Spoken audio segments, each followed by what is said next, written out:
love to talk about my signature snare drums. These are two of my signature snare drums from Sonor. They are in 13 by 5.75. So wow.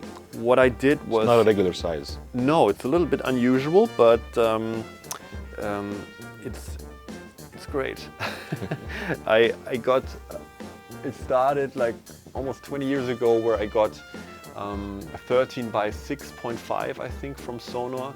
That was fantastic and worked wonderfully for all kinds of different tunings and different applications. I then got a 13 by 5, which was a little bit drier and funkier.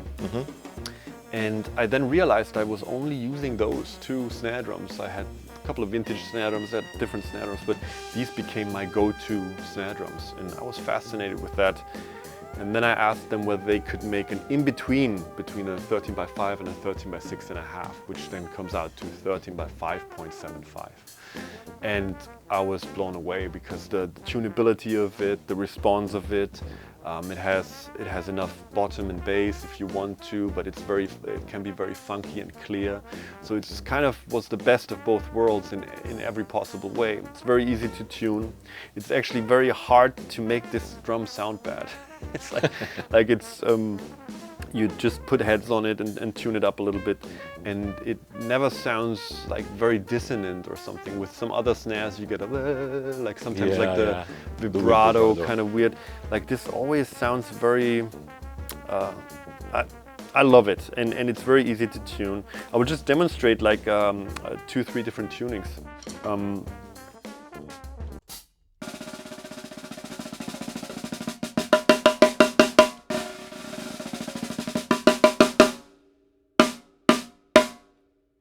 So there's no weird boo, you know, afterwards. You can have more tone if you want to, and you can take it down very easily. So if you want a more fat sound,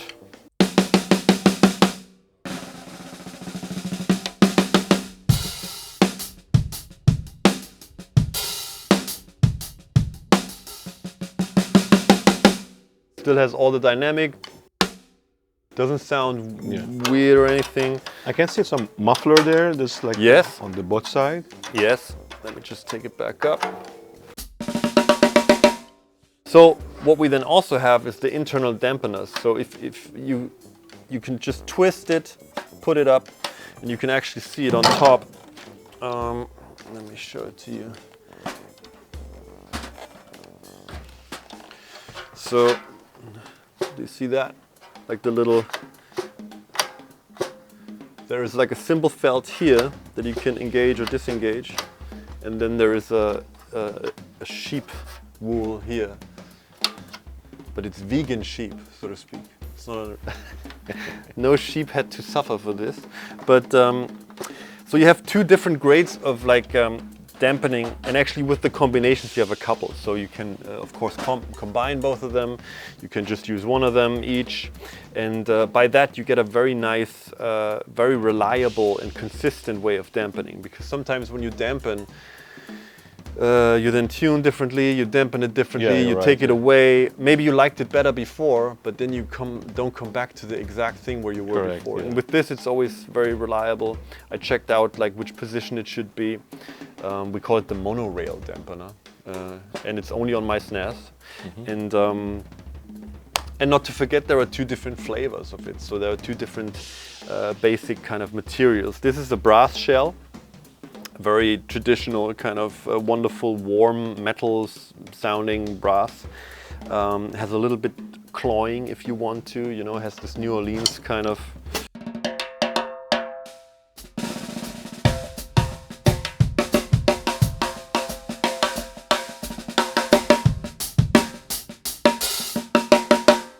Sounds very nice and open. And this I have tuned very low right now. This is the beach kind of version. It's the same size, right? Same size. This was actually the first version that came out, so to speak, the beach one. It's a tiny bit funkier, a tiny bit drier. But right now I tuned it very, very low. So it's good for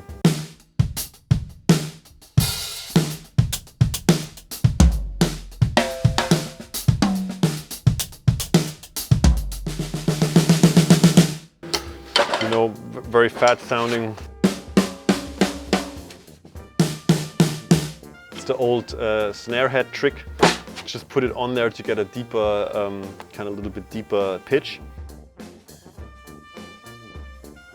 It's pretty standard. I always liked steel snare wires. Like there are all these different kinds now. Brass. There's a black. Like 40 wires. Exactly. This is what I don't like at all. Like when you have a lot of the snare wires, because it for me dampens the snare a little bit, the reso side of the snare. So if it's nicely in tune, I mean, how many are there? Is that the 20? 1, 2, 3, 4, 5, 6, 7, 8, 9, 10, 11, 12, 13, 14, 15, 16, 17, 18. Is that possible? Yeah. They missed two 1, wires. 2, 3, 4, 5, 6, 8, 9, 10, 11, 12, 13, 14, 15. It's the 18. Okay. I never was aware of that. Yeah. That's why it's called 1318 probably, because it's a 13-inch and an 18 strands. Okay, cool. By Have the you way, ever tried to use different wire brand, like from Pure Sound or any other manufacturers? yeah, I tried, but the thing is that the Sonor wires are very good. Okay. They're pretty good snare wires, and but yeah, Pure Sound makes good ones. For this configuration, you know, sometimes people put different drum heads on the snare, or like a different hoop or a different snare wires, and I'm always like, oh no, because we really tried around a lot and looked exactly what combination works right. So if you like my sound, then stay with that combination. The thing about these big snare wires, like 40 strands or whatever, you always see them with custom snare companies like that build like huge shells. Yeah. And then they have to control them and get a little bit of The 80s sound with a lot of reverb and a lot of... Yeah, but I think very often they become very soft and kind of mushy, and you kind of, you don't have enough response anymore. And then they have to put these huge snare wires on them to get some tactile kind of feedback. So it's sometimes a little bit like you first go in that direction and then you try to push it in this one. And so this is a very sensitive drum. It's super easy to tune in different tunings, and it's really my work animal. And whenever I'm in studios, people always want to keep it there. So Good. I have to be Good to careful know. of it. These are also out since a while. It started with this one. This is the 20-inch sand ride. The idea was to get a more vintage sound that's not as harsh in the high frequencies, and that kind of blends a little bit nicer, is a little bit nicer. But I want to have a thin ride cymbal sound with a nice stick definition, but with a very clear bell. So normally when you try to get this ching ching ching nice ride cymbal sound, you have to go thinner, but then the bell is a little bit weak. So I tried to, so what we did was like having a big and quite thick bell, and then take away a lot of material from here to have the rest of the cymbal kind of. Mm-hmm. And you can actually see it on the bottom. This is a lot of material that we take away. This is almost like an outer dampening thingy, like this stays a little bit thicker, and it's also the same here. And it has been sandblasted, so this takes away a little bit of the harsh higher frequencies. It's a very kind of checked out cymbal in a way. I think it's still the cymbal that takes the most steps by hand until it's finished from the MEINL company. But I absolutely love it. It's crashable. It has a nice bell, it has a nice stick sound. And from that on, kind of we expanded into the hi-hats. These are the 14-inch sand hats. There's also a 16-inch version. And this is the 18-inch sand thin crash. There's also a medium version of this one. I always stack that with a 14-inch trash hat bottom underneath. This was actually the very first cymbal that we made. And the last one, which I also really love, is, it's not the last one, but this is the 22-inch sand crash ride. It's a very thin cymbal that opens up very quickly. And when you can see, wow, very nice to fit. When I do this at clinics, people are like, oh! they're always very shocked, but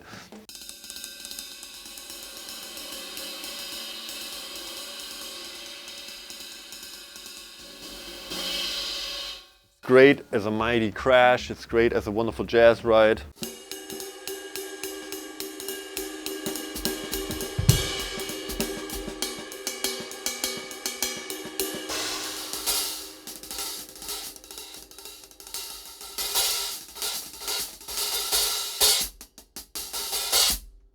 And this one is the latest addition to the set. This is my 8-inch crasher hats, and they are a combination of 4 different cymbals. They're pretty unique. They make a kind of a shaker crasher sound. They have a little bit of spread, and then they are very quiet. It's really cock, cock. They open up and close. With most small hi-hats, you have and then you have a note that kind of stays, or a ping that kind of stays. But these are great for like electronic kind of sounds or shakerish sound. Check out how the feel of the groove changes and becomes more compact when I go from the hi-hat to this.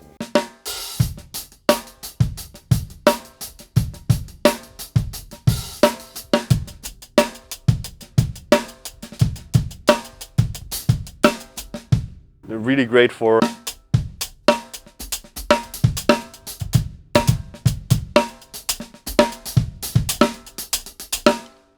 an accent here and there, wow. Great for a kind of little ghost note stuff. And this is just a combination of 2 16-inch trash crashes. Put one as bottom, put one as top. These are my signature jingles actually, the hi-hat tambourine kind of. And gives it a nice sustaining, but again, I don't like sounds that go like sound sustains. Yeah, so this opens up and then close. I once played in England at a session at Abbey Road Studios, and the sound engineer said, "Oh, I like your cymbals. They have their say and then they go away." And that's exactly I think what they are doing. So they don't cloud everything. They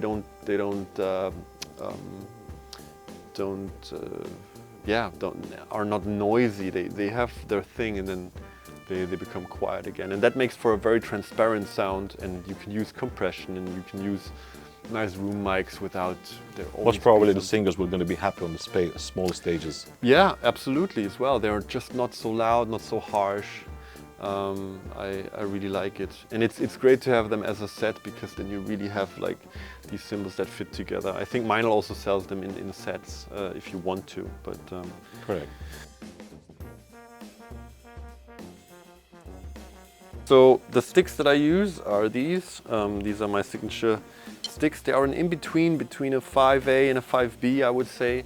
I always liked 5Bs, not only for the feel but also for the sound. A lot of sticks, when we select sticks, we usually select like how fast we can play with them, or how light they feel or something. What we sometimes forget is that they have to sound good, hopefully. And a very important thing is a rim click. So if you have a very good rim click sound, that's very important. So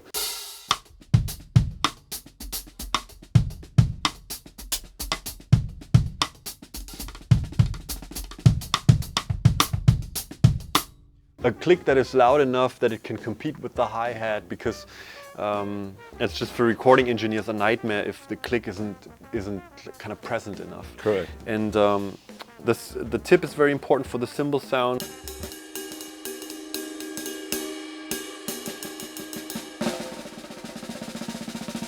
And the shape up here is very important for the rebound. So it's a little bit thinner and longer, till it gets to here. The tip is a little bit smaller than a normal 5B, but the mass is kind of almost the same.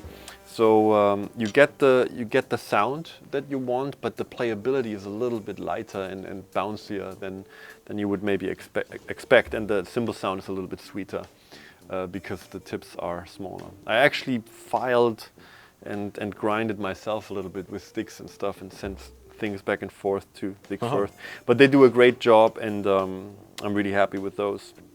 And the drum heads are Remo drum heads. I play Remo drum heads since forever, and my favorite are a Power Stroke 3 on the bass drum. Best bass drum head in the world, I think. So you can tune it a little bit more jazzy and higher. You can tune it, it has this ultimate kick sound that you don't have to worry about. This kind of, it has enough attack, it has enough bass. But you like to use always the clear one or the coated one for the bass drum? I actually, I mean, they're all very close. As long as it's the Power Stroke 3, I'm happy, Okay. right? But if I can choose, the Power Stroke 3 Renaissance is my absolute favorite. Oh. It's kind of a mixture between the clear and the coated. It's somewhere in between. Yeah, correct.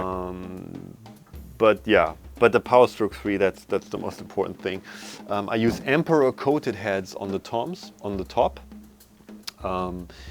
And I use Ambassador coated heads on the bottom. So many people think that that coated heads are for brushes or something, but they sometimes forget that the coating takes away, again, a little bit of the harsh overtones and a little bit of the air sound that it does. So it makes the sound a little bit warmer, a little bit nicer on the bottom head. So I can really recommend it. Ambassador coated on the bottom, Emperor coated on top. With the snares, it's always Ambassador coated on top. Best snare drum head I think ever. You can dampen it if you want to. You can tune it in all different ways. I would say like 95% of all music that we love was recorded with an Ambassador Remo on the snare. So can't go wrong with that.